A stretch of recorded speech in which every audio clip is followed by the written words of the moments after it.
தேர்தல் 4 மாசத்துல வரும்போது இப்ப உங்களுக்கு என்ன அவசரம்? இரண்டாவது, இதை செய்வதாக இருந்தால் ஃபார்ம் எல்லாம் முன்னாலேயே அடிச்சு 100% ஃபார்ம் டிஸ்ட்ரிபியூஷன் பண்ணி பயிற்சி எல்லாம் கொடுத்த பிறகு நீங்க அறிவிக்கணும்.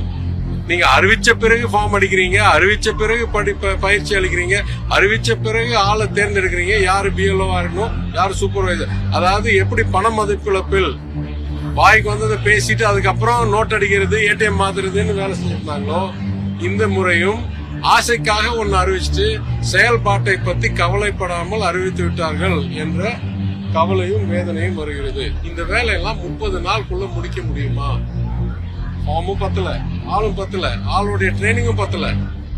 இவங்கெல்லாம் முழு நேரம் வேற வேலை செய்து கொண்டிருக்கிறவர்கள். இந்த பிஎல்ஓ போட்டிருக்காங்களா, அவங்கெல்லாம் சிறப்பாக பயிற்சி பெற்று நாள் பூரா இந்த பணி செய்கிற நபர்கள் இல்ல. குறைந்த பயிற்சியுடன் தேவையான ஃபார்ம் ஆட்டோமேட்டிக்கா கையில இல்லாம எப்படிங்க நீங்க இத்தனை கோடி பேரை இவ்வளோ குறுகிய நேரத்தில் சேர்க்க போறீங்கள்?